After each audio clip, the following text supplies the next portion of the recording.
Good morning, everyone. If you are in the west or just coming up to midday, so coming up to good afternoon, and also good afternoon in the eastern part of the country. We are up for the next Dig Deeper webinar, and this one is on barriers to reducing acid and metalliferous drainage, or AMD risk. And it's such a pleasure to be introducing this webinar once again. It's been a really fantastic series. The whole series has been really great. We had some amazing speakers and we've had some really good feedback, and we always welcome that feedback. Please do let us know what you think of the Dig Deeper webinars and all of the communications from CRC Time. So welcome again. I'm going to say a few words of introduction, and then I'm going to pass on to Glenn Corder, who's going to be doing the main introductions for our speaker today. It's just the one speaker today. We have Carolyn Oldham. Ibrahim is unwell, so he can't join us today, but we will be bringing him into another webinar at a later date. Let's start with an acknowledgement of country. We acknowledge the traditional custodians across all the lands on which we live and work, and we pay our respects to elders both past and present. So I'm here in Brisbane, so that's Turrbal and Jagera country, and we extend that acknowledgement right across the country. Just a few words before we get going, a little bit of housekeeping. The first thing is that we are recording this presentation, and that's a part of making it available to people who can't be here today. So you are being recorded, we hope that's okay. And you sort of see the little symbol here on the right-hand side, the Q&A with the question mark bubble. Please use this for the questions part of the presentation today, rather than the chat if you have this feature. We will try to keep an eye on the chat, but we do ask you to use this questions feature if you have that one on your screen. This digging deeper session, which I'm extremely pleased to do, particularly with the work that Caroline was doing. It was a really interesting project, and I think I'll talk a little bit about the history of it when we were involved with it, but I won't steal any of your thunder, Caroline. I will let you explain it, because it did have an interesting kickoff, and I think it's really developed into a fascinating project, and one that would be a model going forward for other CRC Time projects. So yeah, my name's Glenn Corder.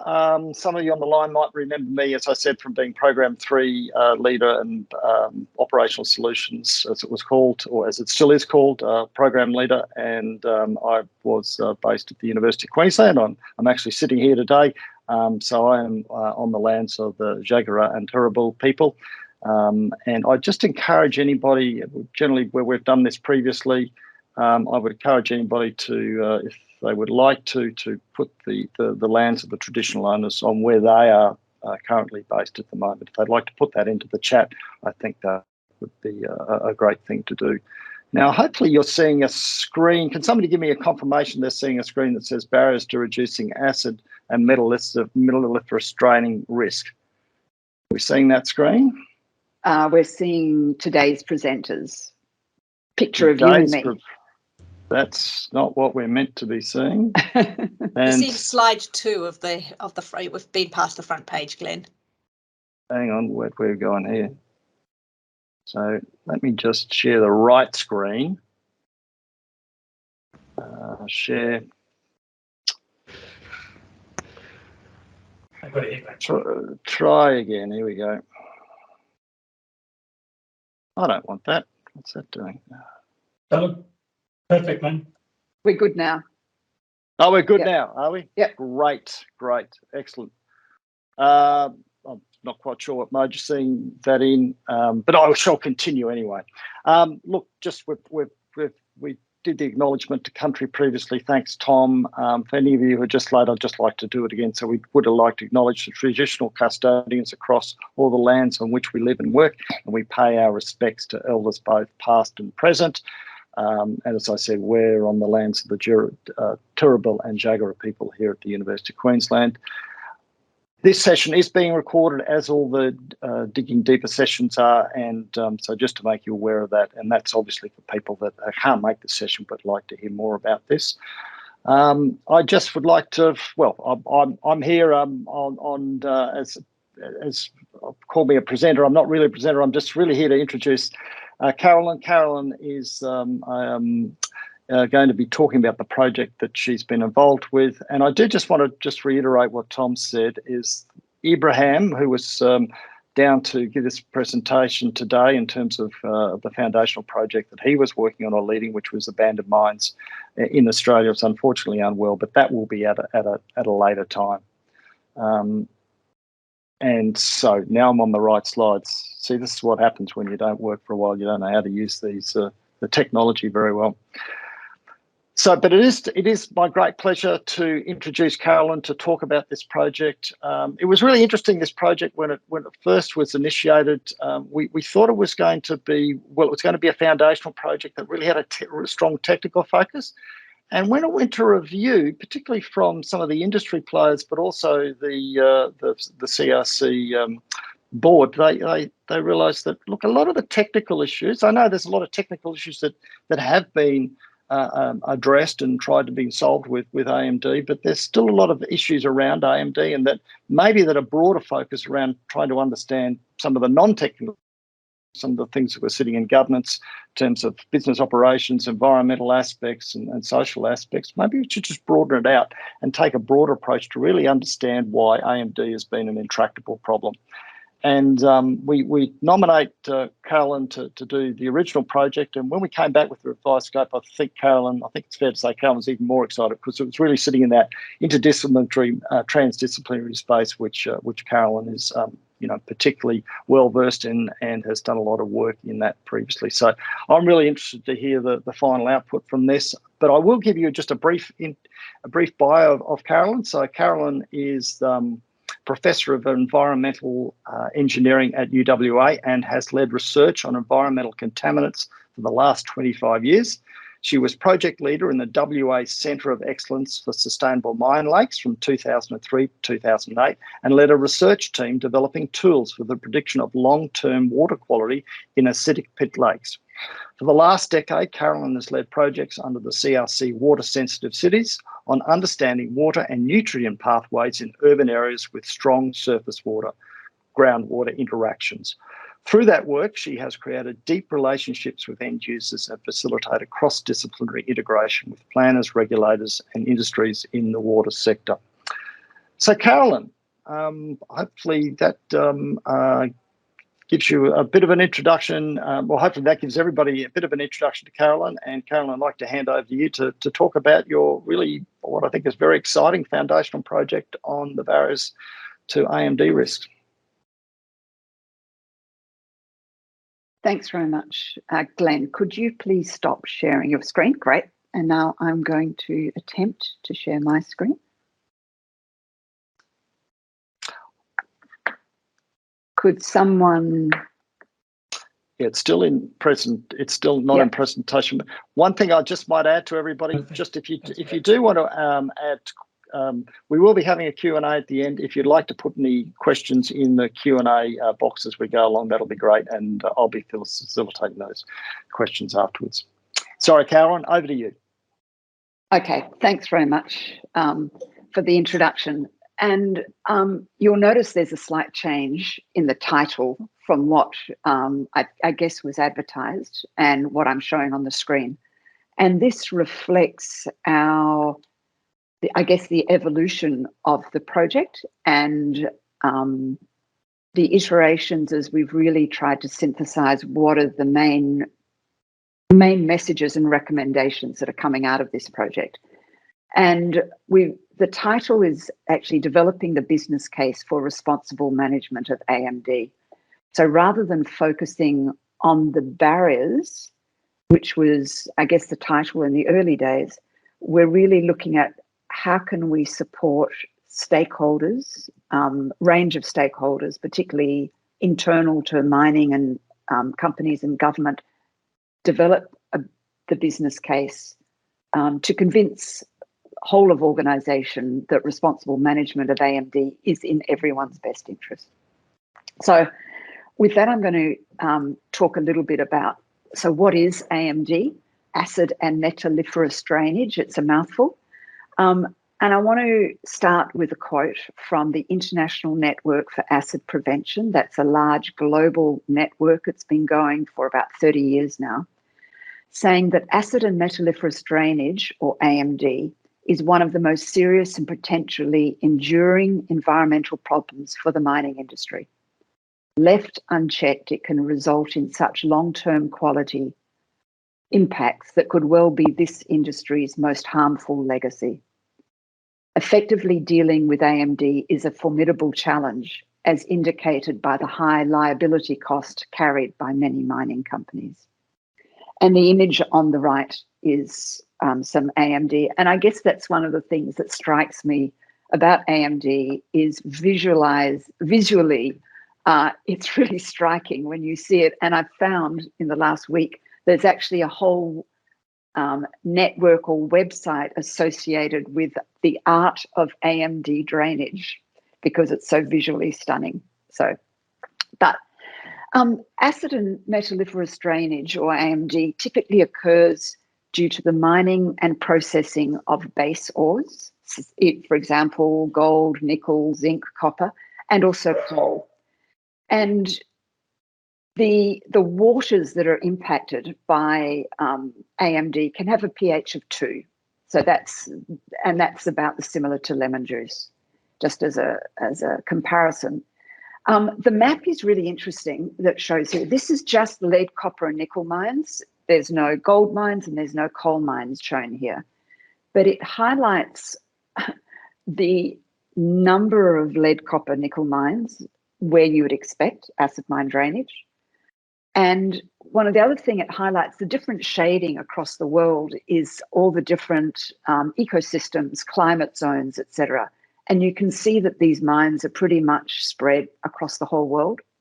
And this is the reason why AMD is considered such a global issue. This is what AMD looks like. Similar to the previous photo I showed, it can be on streams, rivers, lakes. It can just be groundwater seepage. When you start looking for it, you see it in many places. So, as I said, the International Network for Acid Prevention started in 1998, so it's been going over 30 years now, almost 35 years. And it's a network of many, many mining companies from around the world. And they've been going for 35 years to understand how to better tackle AMD. In 2009, they put out the GARD Guide, and this is the go-to document for anyone interested in best practice for the prevention of AMD, prevention and management of AMD. And the figure showing here with all the colours is actually something that's come out recently, which highlights that these are all the stages of mine life, going from exploration through to post-closure, decommissioning and closure, where focusing on AMD will help in the long term. So at every stage, from exploration, assessment, design, construction, operations, it's a big one, decommissioning and post-closure, at every stage of mine life, AMD needs to be a focus to be able to effectively deal with it in the long term. So this big international, one of the questions we had very early on was this international network had been going for 35 years. The GARD Guide is used a lot. So what can the CRC do during its time to make a difference to AMD management? And so one of the comments we had a lot at the beginning of this project was, we've been working on an AMD for so long. Why is it still such an intractable issue? And then what can we do about it? And particularly, what can the CRC do about it? And it was clear that AMD impacts from operational closed mines continues to grow. So AMD's been around as long as mines have been around. but it's still continuing to grow, and the impact of AMD continues to grow. The strategies for AMD prevention and mitigation struggle to meet evolving stakeholder expectations. So communities where AMD waters impact, those places where the AMD waters impact communities, are continually evolving, I guess, their expectations of what they want mining companies to do. And so it's a continual moving goalpost for mining companies around environmental impact. What strategies can we use to continually evolve with those stakeholder expectations? I guess that's a question. And how can we help closure teams make a better case for responsible management of AMD across the whole of the mine life cycle?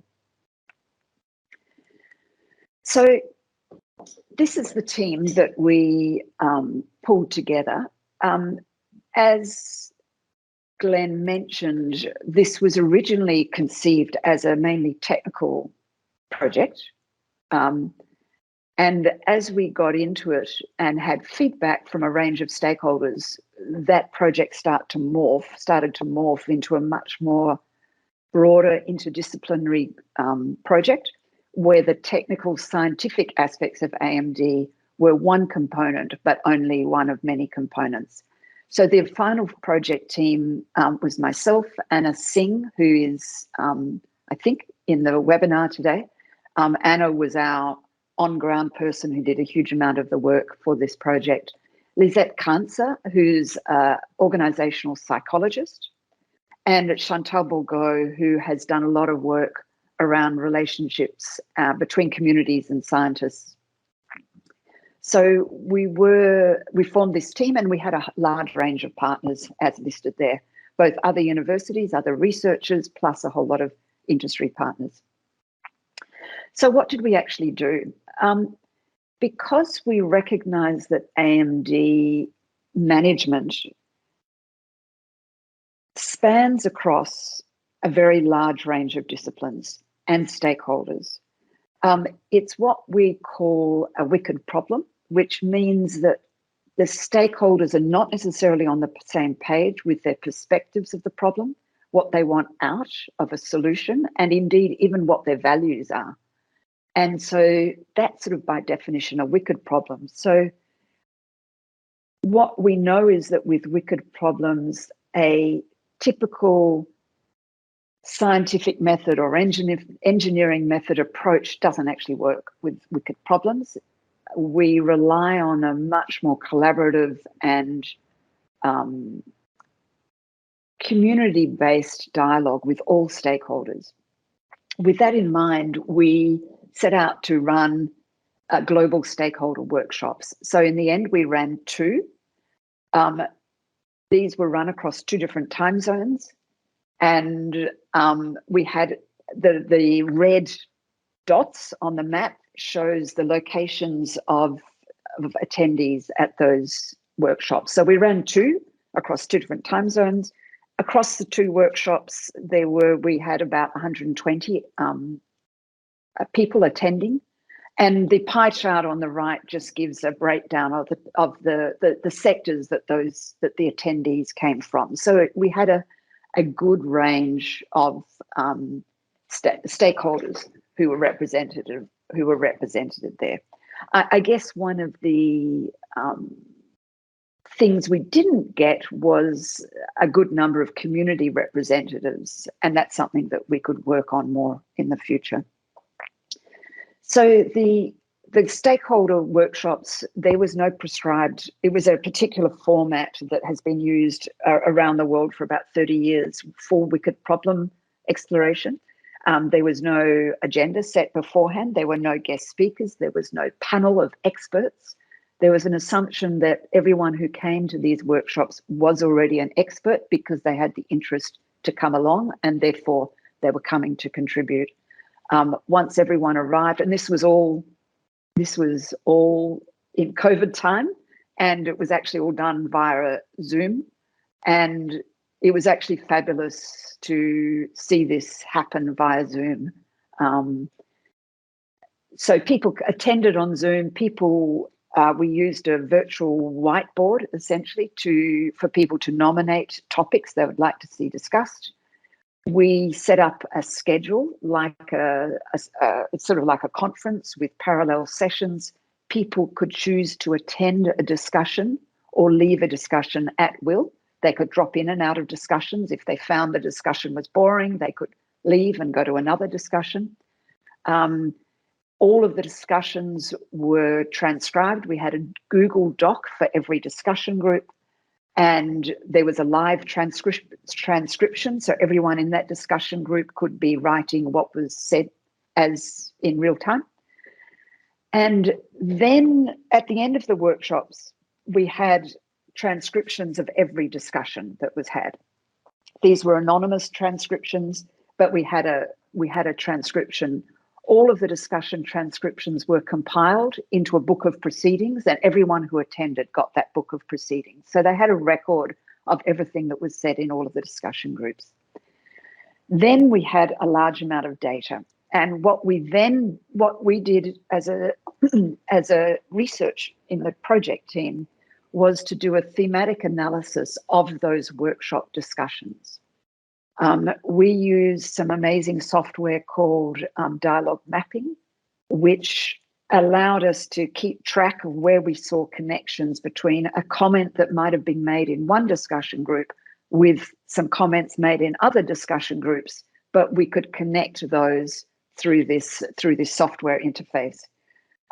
After it took a few sessions, it took a number of hours, but after we established all the connections between the different discussion points, we could then start to identify emerging themes that came out of those discussions. So these are specifically attendees' comments. So we can't argue with them, we may disagree with them, but that is what the attendees believed, and that is what they said during the workshop. So we did a thematic analysis of their comments. What we found was that the comments could be clustered onto different themes. And this is just some examples of the themes. We had a theme, for example, we labeled the themes either an issues theme or an opportunities theme. So an issue where people have said this is really the barriers, and then opportunities, what the CRC could potentially do to address some of the barriers. And these, whether they're issues or opportunities, these comments would have evolved organically during the discussion, during the discussion groups. So these are just some examples. So one of the issues that was identified across multiple discussion groups was that there was challenges aligning the science of AMD and operations for decision making. And this was part of developing a business case. How do we bring operational decision making with the scientific AMD understanding? How do we bring those two together? Another issue that was raised a number of times across the discussion groups was that there was poor decision making due to unsuitable metrics and tools and models that are currently being used. There was a lot of discussion about the use of the different risk tools, and some of them forced you into assessing a short-term risk when we knew that AMD is a very long-term risk. And so there was a mismatch in metrics, in the timescales, the timeframes of metrics being used. And then there was an opportunity, which was really to help identify and quantify the residual risk, this long-term risk, and to bring that into a business case. So we had about 20 of these issues, 20 of these themes that were identified across all of the conversations that went on. But we could do a higher level thematic analysis, and what we found was there were 5 core issue themes. This was the need for improved understanding of deposit knowledge, characterization, understanding heterogeneity, etc. Challenges aligning science and operations for decision making. I mentioned that earlier. The need for greater alignment of accountabilities. the accountability of the operations manager versus the accountability of the CEO, or the accountability of the environmental regulator, etc. Need for better stakeholder engagement and collaboration, and the last one, poor decision making due to unsuitable metrics. They were the issues. The opportunities came about that were identified. The emerging opportunity themes that were identified was to improve knowledge of source control, remediation, and the value opportunities that might exist for AMD Waters that might sort of shift the perception of AMD. There was also an opportunity that was raised in a number of different ways, which was to develop a common language across professional teams. And this was internal to an organisation, but also between the organisation and regulators, for example. A common language understanding some fairly complex geochemical processes, but also understanding around risk and timeframes of risk. There was an opportunity to enhance standards, governance, regulation, and accountability. Also an opportunity to enhance communication and collaboration with those communities who will be affected by AMD. And finally, an opportunity to quantify residual risk to improve the business case. So what we then did, well, that's a lot of themes, and they're pretty diverse. So what we did was match the issues, which are listed along the top, with the opportunities, because some of them were directly linked, and some of the opportunities fed into a number of the issues. And if we could identify those opportunities that, if the CRC tackled, would have the most impact, then that gives us a roadmap for the CRC. And what we found was that to educate and inform the professionals, finding this common language, supporting professionals to make that business case, then it has an impact in all of the issues. And similarly, that meeting the long-term objective, quantifying the residual risk, again, this time ticks off 4 or contributes to helping 4 of the issues.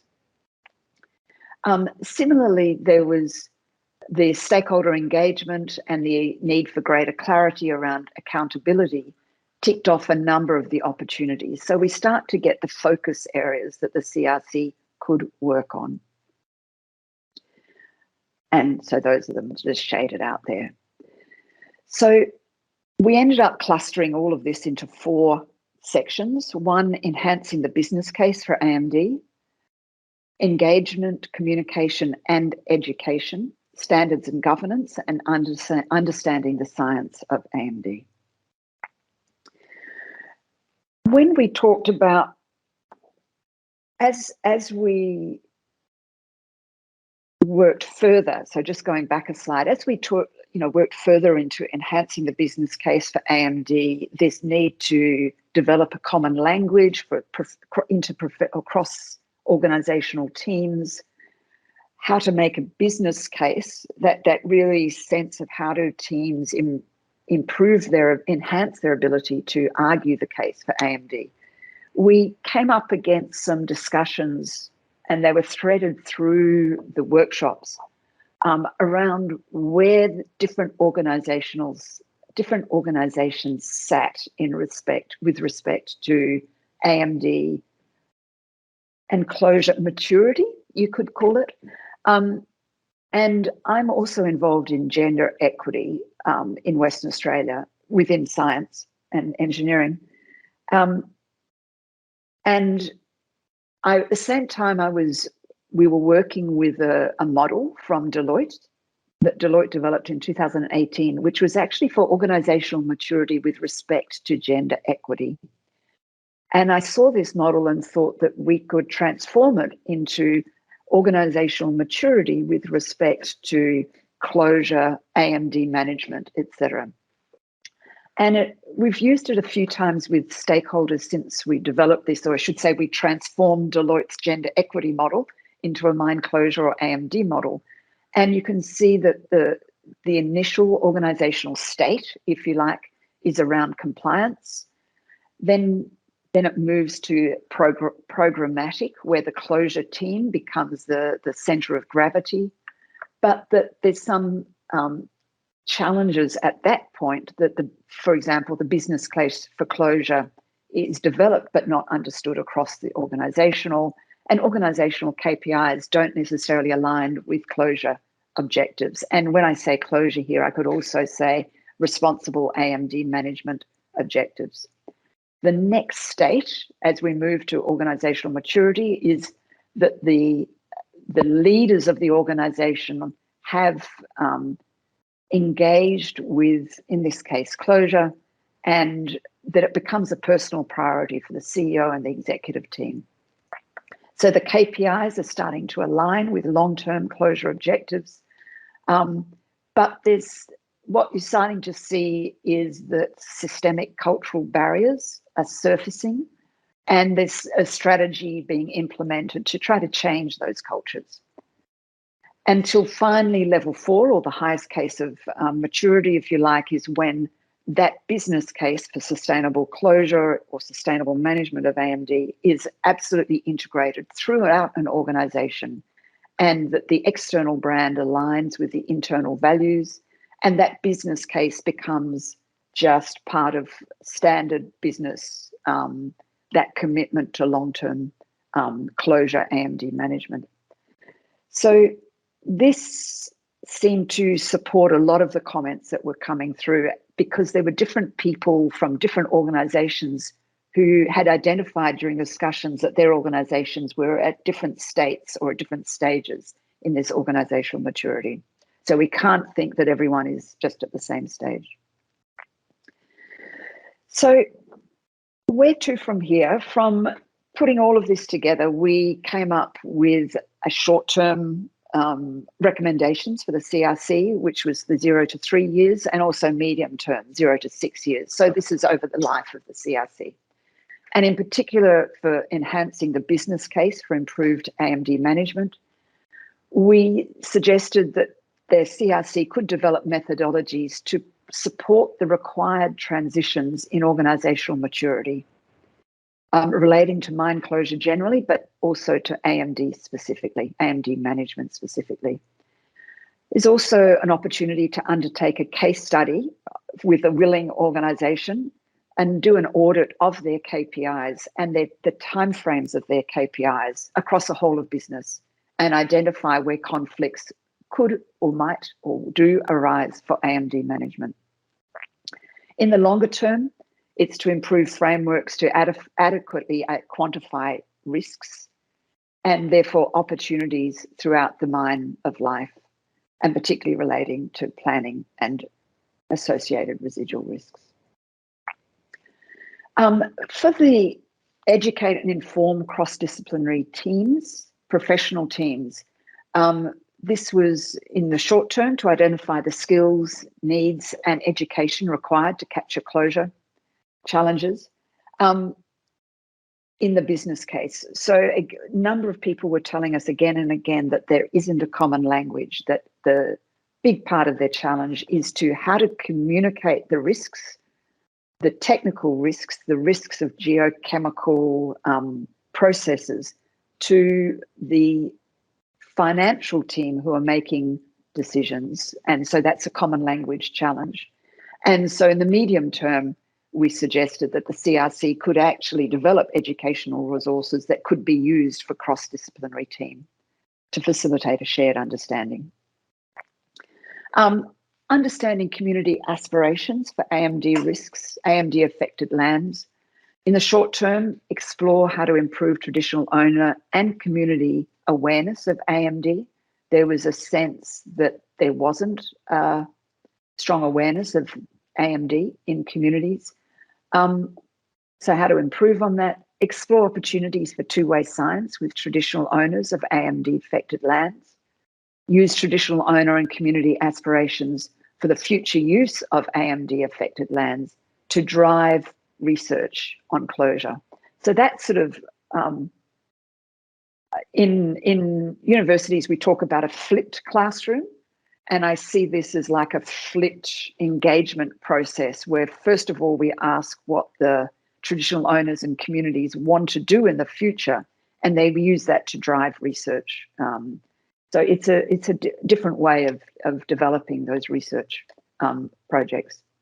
In the medium term, the CRC could develop effective AMD communication resources for the different stakeholder groups based on their concerns.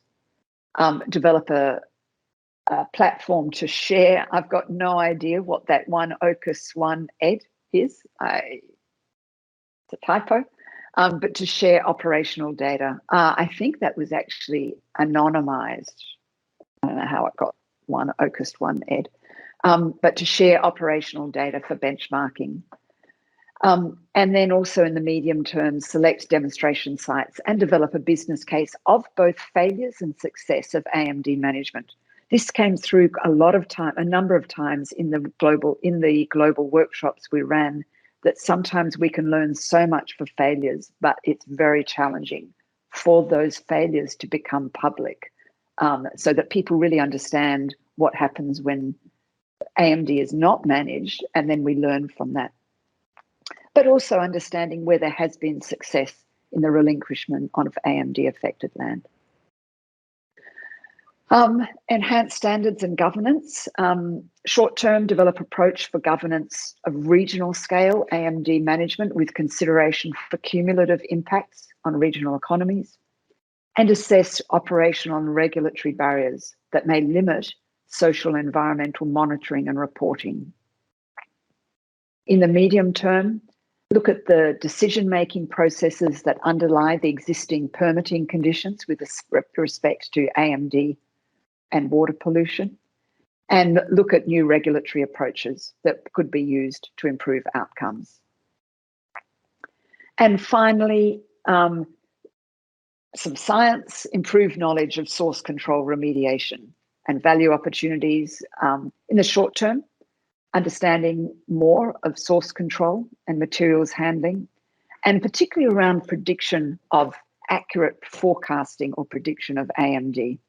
And in the medium term, to actually develop and validate those predictive models, so that we can get a modeling or a prediction of not just the AMD, but also the risk that might pose. So the implications of this project was that we gained insights into the socioeconomic and political barriers to implementing acidity reduction approaches throughout the life of mine.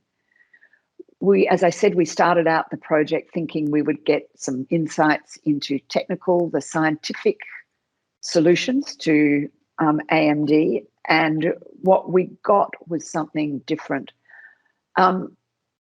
I'll make a comment that some of the feedback we got from many of the attendees at that workshop. So given that they come from all different parts of mine sector, they commented that they were thrilled to be part of a conversation where they felt they could bring their whole history in the sector to the table and give their thoughts and have a conversation with people who had different roles and responsibilities in the sector.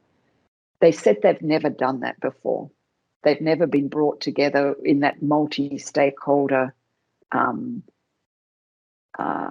those discussions. So people said again and again, and that they could bring their insights, not just on their technical area, but how they'd seen that broader organizational barriers around them. We clarified where the CRC time could contribute to the issue. Our findings are being embedded as we speak within CRC projects that are being developed. For example, there's a Pit Lake project that's being developed at the moment, and the findings from this project are being implemented or embedded directly in that project. The work on organisation cultural change will require strong engagement with partners. The understanding aspirations of mining communities will require strong engagement with those communities. And I think what we've demonstrated is the usefulness of this sort of approach. We used open space technology. That's the structure of the workshops that we ran, which were very open. People brought their questions to the table at the beginning. We didn't set it up right from the front with a panel of experts. We really assumed that everyone in the room were experts in their area, and we're bringing that range of expertise to the room, to the table. So that's where I'm going to finish. I just want to finish on a positive note. This is Lake Kapari. It's a relinquished coal pit lake in Collie, WA, and it's been relinquished back to the community, and it's now being used as a water ski park. It had a pH of about 4, and when it was a pit lake, and then has been rapidly filled and is now used as a water ski park. So it shows that what is possible. So thank you for listening, and I'm happy to take any questions. So shall I stop sharing? Yeah,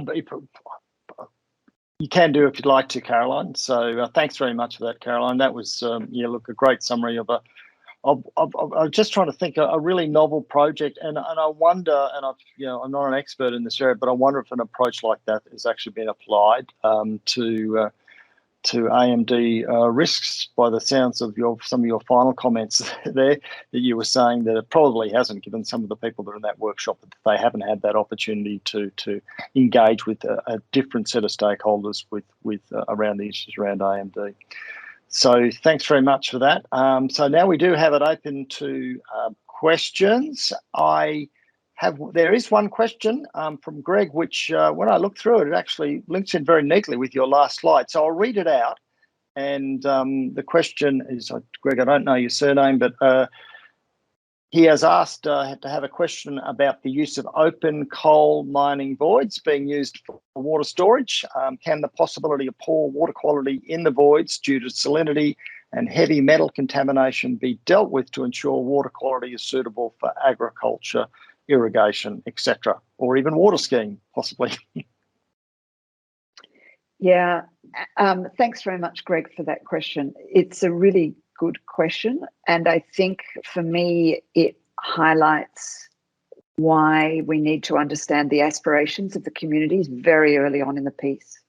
So if water that eventually ends up in a pit lake, in a mining void, for example, if it's connected to groundwater, for example, an enclosure fills with groundwater and becomes a pit lake, if that's the scenario and the community would like to use that water for irrigation, then we as scientists understand that water quality, we've got to join these two dots, right? We've got water quality here that we need to get to a point that it satisfies the criteria for irrigation water. And we've got community aspirations over here where they want to use it for irrigation. As a scientist, I think that's our challenge is that possible? And knowing the community aspirations, knowing the irrigation criteria, then we can play games from a science perspective about what is needed during the life of mine to join the dots to ensure that water can be used for irrigation. And if we can explore that, and I think it's really important, if we can't, as scientists, we can't see there's anything that can be done to join those dots to say this water definitely would be able to be used for irrigation, then the communities need to know very, very early on that is not possible, rather than waiting until closure to be told, that's not possible. So it feels like there needs to be some negotiation or discussion between the groups that are doing the water quality modelling, long-term prediction and operations of the mine, and the community aspirations to try to align these two. I think there are certainly things that can be done during operations and rehab and remediation to improve water quality. But until we know the aspirations, we don't know which direction we're heading in. So I hope that answered the question a little, Greg. That's great. Thanks very much, Caroline. Now, I can't see any other questions in the chat or the Q&A unless I'm missing any. So maybe some of my CRC time colleagues can tell me if I am missing any. I just wanted to, there is a question just come in, but I'll just open it. I think it's, there is a question that's come in from David Brereton. So an excellent presentation. Your last slide on Lake Kapari raises the issue of the management and government arrangements that will need to be developed to manage some of these sites in perpetuity. Did this come up as an issue in your consultations? Yeah, the question of relinquishment came up quite a lot, of whether relinquishment was possible, meaning, and by that they were talking about governance, management, governance, risk, accountability, etc. So there was a lot of discussion about whether we should even use the words relinquishment. In the Pitt Lakes project, what we're talking about now is to present some case studies, to use case studies, for example, of Lake Kapari, where relinquishment has happened, and we can present how they worked through issues of governance, management, risk, long-term risk accountability, etc. So I think we have to, rather than taking a theoretical approach, actually see how has it been done, and actually write those up into a case study that should be quite informative. That's good. Thanks, Carolyn. So I don't have any other questions in the chat or the Q&A, but I will open the floor. If somebody would like to ask a question, just take yourself off mute and please ask the question. All right, while you're thinking about that, I'm going to ask Carolyn a question. Carolyn, I was just thinking about, some of the work you were doing through the CRC for water sensitive cities, and I remember, I think you and I have talked about this, you've told me about it. Some of that was multidisciplinary and transdisciplinary work, and just drawing the parallels between some of the work that you did in that CRC compared with this foundational projects. I know there's obviously two different topics, but I just wonder if you could, what are some of the commonalities that you might like to share with us?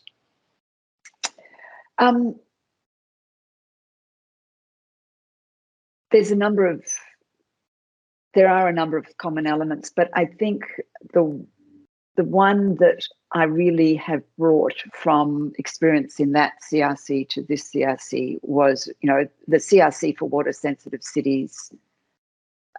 It was 10 years because we started off with something else and then merged into a CRC. And there was an awful lot of fabulous work done. In the end, though, I was involved in a discussion group which was with regulators and researchers and community groups, where there's a recognition that at the end of the CRC, they still didn't think the public really understood about urban water, other than the fact that when you turn your tap on, water comes out, but they didn't understand the water cycle very well. And particularly in West Australia, where groundwater is really important, we didn't think the general public had a good understanding of the importance of groundwater for our water supplies. And we viewed that as a real, we were sad, I should say, that at the end of all this CRC, the public still we hadn't done that sort of work with the public, with the communities. And I guess that's something I've brought into this CRC. And to see the comments coming up through the early workshops we did, it really highlighted that engagement with communities and really working to ensure that the communities themselves have a strong understanding of AMD, of Pitt Lake, of water quality, and the impacts it's going to have on them in the future is a really important task that the CRC can contribute to. Yeah, and it's a very different task to scientific report writing and journal writing and the type of thing that as academics we normally do. Which we're generally quite comfortable with doing, but maybe not in that other sphere. And in fact, as you started to answer the question, I remember you've said this a number of times when I was part of the CRC. So I think that's be a really valuable outcome for our CRC to pick that up. So I'm going to give everybody one final chance to ask Carolyn a question now. I'm speaking on behalf of Carolyn, but I'm sure she'd be happy to field any questions after this webinar finishes. And I think we are going to share the slide pack and your contact details from the website as well. So if there's no other questions, I think you've all had your opportunities now. I'm going to hand back to Tom and Tom to round out the session. So thanks everybody for your attention. Thanks, Glenn. And actually, I did have one final question, Carolyn, which I did put in the question feature there, which was, do you have any reflections about your experience of working in the interdisciplinary team, which you think might be interesting for this audience and for possible other CRC time projects?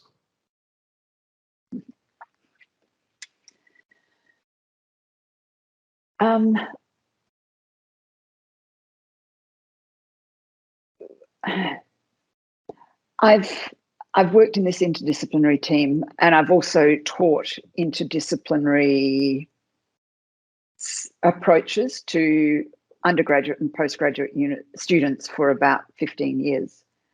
The main, I guess, reflection is that in every instance where we've brought together an interdisciplinary team, people become so energized and so excited, and students who, for example, did the interdisciplinary unit with us 10 years ago and are now working as professional engineers say that unit was the most useful unit they did in their whole course, and highlighting that everything we're doing moving forward involves interdisciplinary teams, and we just don't bring them together often enough. We're still doing business as usual, which is clustering into disciplinary teams. And actually the need to have those cross-disciplinary teams is just becoming more and more acute. So thanks, Carolyn. Yeah. And I do see there's a hand up from Greg. So time for a question or comment from Greg.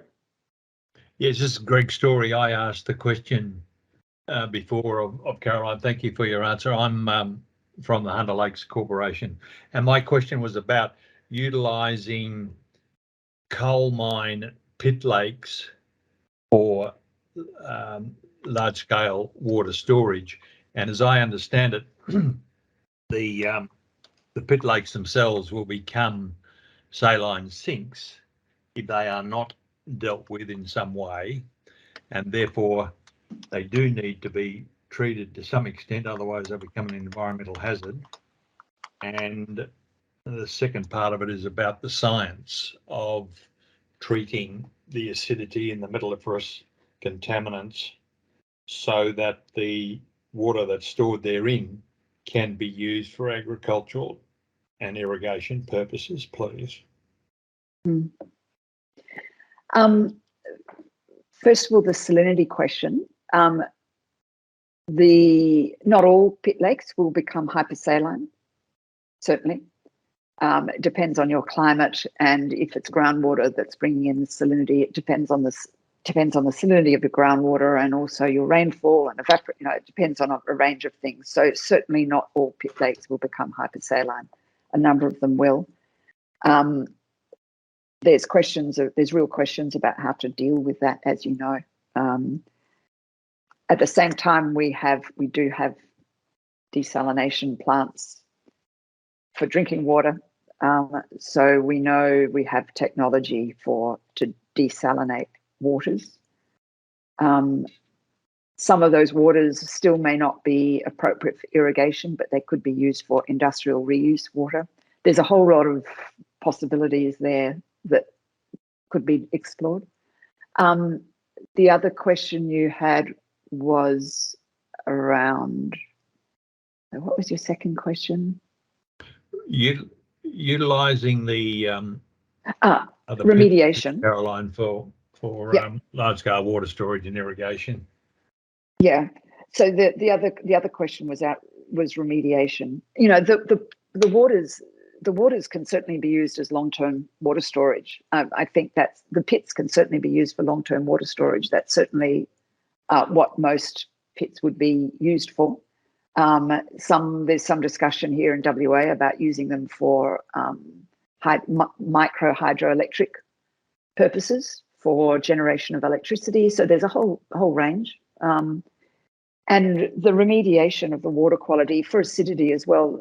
The remediation aspects have been explored for a long time in Europe. And they've been doing whole lake remediation. And the results are not bad. They're not spectacular in the long term, but they're not bad. And I think that work could certainly be explored and implemented here in Australia. Thank you.